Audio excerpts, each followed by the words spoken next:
Hi everyone, welcome back to my channel. I am Tafara, and today we're gonna talk about some more personal things. We're gonna get a little bit deeper and talk about some mental wellness. This video has been a long time coming. It has been requested a long time ago, and I really did attempt to do the video many times, but I found myself in the middle of it having little panic attacks. I was sweating, I was losing my breath, and so I felt like, okay, I'm not ready, and there are some things that were still triggering me that I need to work on. So I decided I was gonna put it down and wait until I'm in a better mental space. And then something happened in 2020 with one of my family members that was really difficult on me and my family. It put me even in an even more strained mental state.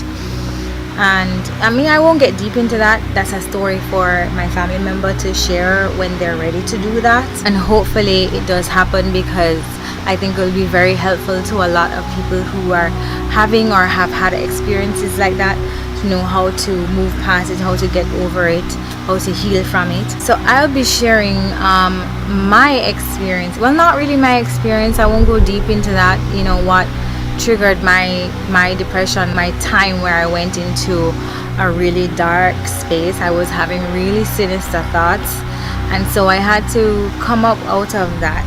And so I use these tools to help me get out of that mental state. Hopefully this will be helpful to you. You'll be free from anything that ails you mentally. I'll be giving you 11 things that I think will be helpful with your mental well-being.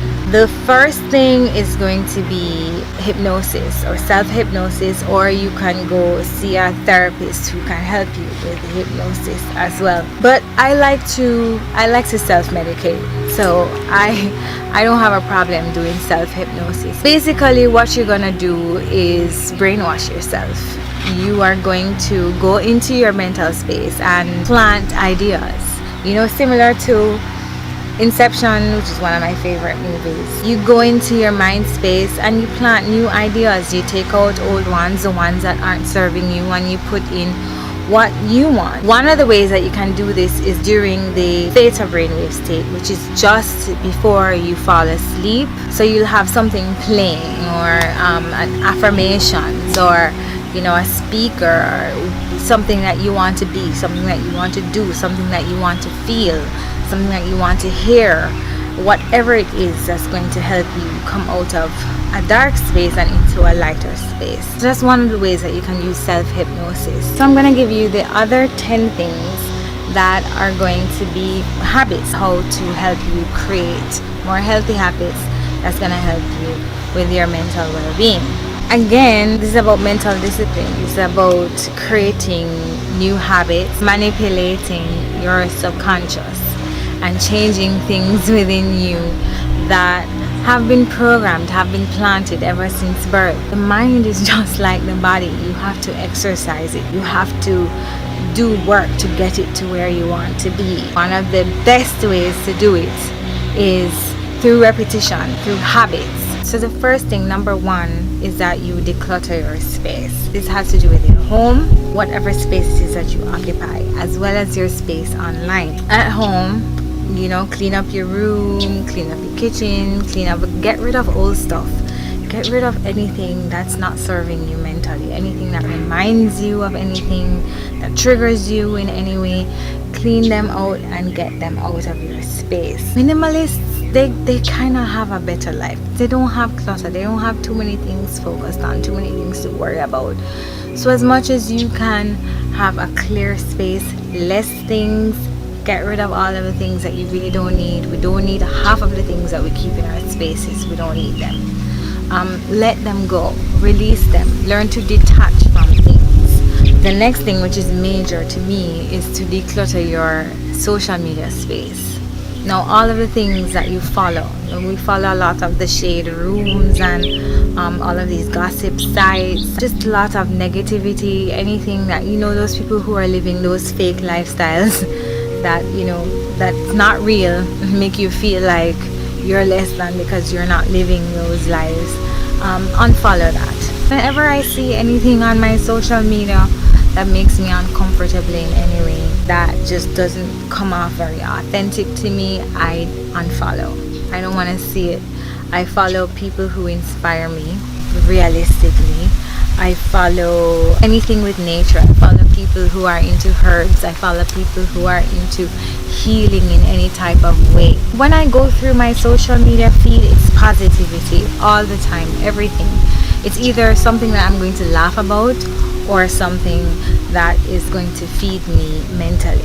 So declutter, unfollow. Don't feel no way if you unfollow somebody, who you know from childhood days and they're following you. Don't feel no way about it. You don't owe them anything.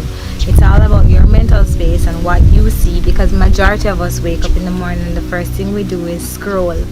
And when you scroll, you don't want to be seeing things that's going to bring you to a negative mental space. You want to see positivity first thing in the morning, something that's going to give you drive, something that's going to make you want to get up and go and get it, or at least feel happier and say, okay, I'm going to the beach today, or I'm going to the river. Whatever it is that you do when you wake up, you want to see things that feed you. And also, it's good to take social media breaks. Log out of Instagram sometimes, log out of Facebook, and try to have as little accounts as you possibly can. Maybe a YouTube and an Instagram, or a Tumblr and an Instagram. Keep it at a minimum, like the TikTok plus the Snapchat plus Instagram plus Facebook plus this is too much.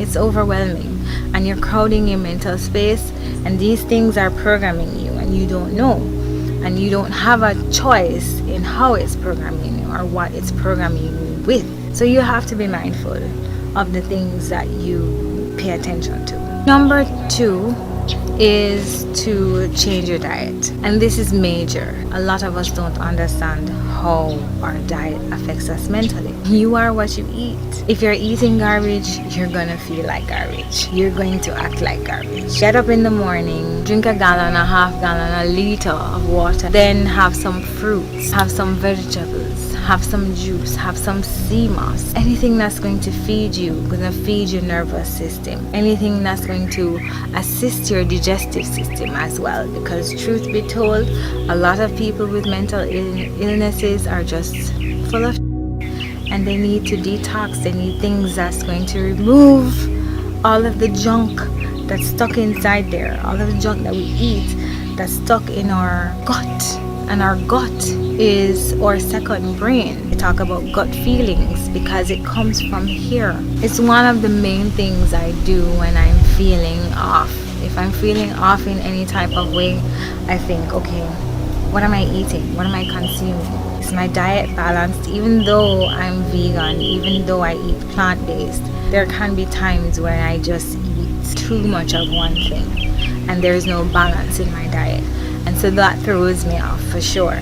So I have to go back and readjust using my herbs, go back to eating a lot of fruits and vegetables, drinking a lot of water, drinking sea moss or eating sea moss. Just look at your diet, look at what you're eating and see how it is affecting you. Number 3, read books that are inspiring. Read some self-help books. The number 1 book that I would recommend is The Master Key. I cannot stop talking about this book because it is a book that helps you with mental discipline, helps you with concentration, understanding how your mind works and how you can reprogram it. So it's a very, very, very good book. It's not an easy read because it's like a study book. It's practical. There's a lot of exercises in the book that you have to do that's going to help you, because this is how it is. It helps you with creating healthy habits. It gives you the step-by-step with changing habits and creating new ones. It's a very, very good book. It touches a lot of different topics. I recommend that you get it. It's by L.W. De Lawrence. It's called The Master Key. So please look into that book and read any other self-help books that you can find. Number 4 is to find or focus on your purpose. One of the things I think throws a lot of people off is that they don't know what their purpose is, or they know what their purpose is but they're not living in their purpose. That is enough to depress you. I know because I've been there. Some of us don't know what our purpose is. One of the things that you have to do when you don't know your purpose is to figure it out. Try and find it. What is my purpose? What do I love to do? What do I feel fulfilled when I'm doing? makes me feel happy, gives me a feeling of content. Find those things. Go out and see the world and see what is out there and experience things and figure out what you like. For the people who know what their purpose is but they're not living in it, find ways to focus on them. Think about it every day. Write things about it every day. Jot things down. The main thing is to keep writing it down and keep it in your memory, keep it in your focus. So everything you do should bring you back to your purpose every single day. It's all about the law of attraction. You're constantly thinking about it, you're constantly focused on it, you keep things around you that remind you of it, so it brings it closer towards you until you are living in your purpose. Number 5 is to lower your expectations. And I suppose this has to do with people, because people change, people are unpredictable, situations are unpredictable as well.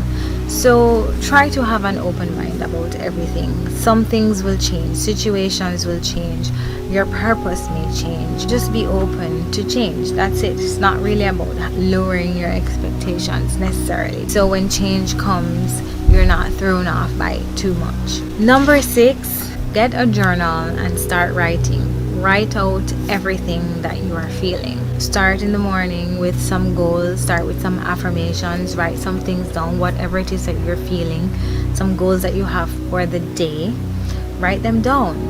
And then throughout the day, you can also make a note of whatever emotions that you're feeling throughout the day, whether it be good or bad. And you can go back to how you felt in the morning, or a goal that you set in the morning, and how do you feel now in the afternoon. And at the end of the day, it's also good to do some journaling, checking with what goals you set in the morning and how they are in tune with how you feel now, or what happened throughout the day. So it's really just you checking in with yourself constantly. And you don't even have to write about yourself. You can fantasize, you can write poems, you can write a story. You can start to write your story if you want. Just be expressive. It's just about expressing yourself and putting it down on paper. Number 7 is to find spirituality. This means different things to different people. For some people, it's finding religion. You find a church. You can find a culture. You can find a philosophy. You can find anything that is going to inspire you and motivate you and give you drive. I mean, some of us need something. We need something that we feel is bigger than us, that's going to drive us. If it is that you need to go to church to make that happen, then go to church. If you need to go to a Nyabingi, go to a Nyabingi. You know, whatever it is that's going to fulfill you spiritually and make you feel like there is more than just you, it's bigger than you, and you can see a bigger picture, and you can feel like there's something else that is in control of all of this. If that is what you want to believe, if that is what you want to hold on to, whatever it is, find it and find comfort in it. Number 8 is to focus on the present, and this is very, very, very important. A lot of us like to live in the past, and the past is gone, and the future isn't here yet. There is only now. Like, I remember watching Ralph Smart one day, and he said he wished he had a watch that just said now, so we wouldn't be clocking time all the time. We would just be focused on what is happening right this instant. And a lot of times you'll find that that helps with the mental space, because you don't have time to be thinking about what happened before or what don't happen yet. Just what is happening now. And what is happening now is that you can change what you're doing, what you're thinking, and be present in the moment. Do something else. Whatever it is that is making you feel strange right now, you can choose to do something else. You can choose to have another thought. Right now is the only thing that's important. So focus on the present. Number 9 is to get active. Find something to do that makes you move. The movement is very good because we're human beings, we're living. And so as long as we're in this space, we have to continuously move. We have to get moving all the time. It's all about flow. So go to the gym, Take up swimming, take up tennis, take up any sport, take up cycling. Anything that's gonna get you moving, get you going, making you feel like you're not stuck one place. You're doing something, you are progressing somehow, you're doing something that is adding value to your life somehow. One of the ways that you can get active is to go into nature. Go to the beach, go to the river, do something that's gonna get you outdoors, get you outside. Like right now I decided to come out here and do this video, and I'm feeling good because I'm outside breathing in that good ass prana, and I feel good. You can also do some yoga, go to a yoga session. It doesn't hurt to do some yoga. I know a lot of Christians don't feel like yoga is something that they can do, but there's nothing wrong with it.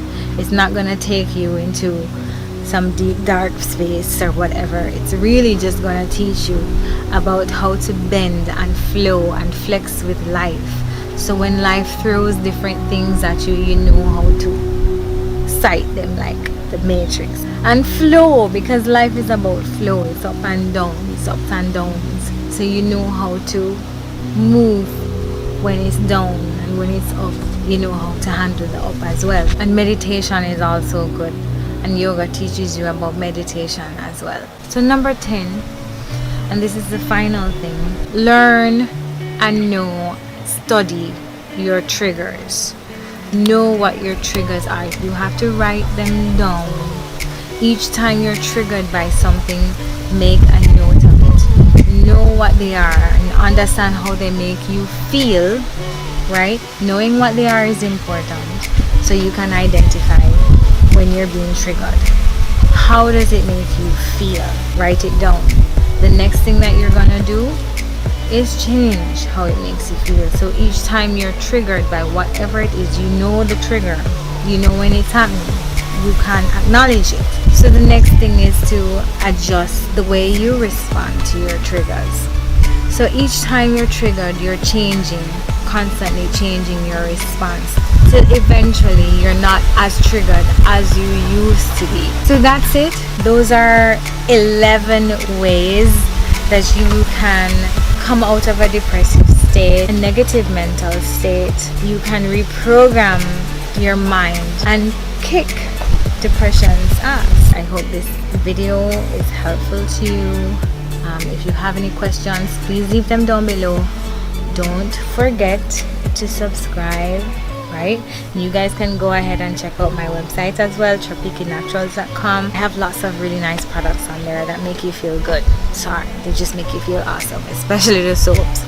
So you can go on there and, you know, spend all of your money with me. Spend everything, just finish it.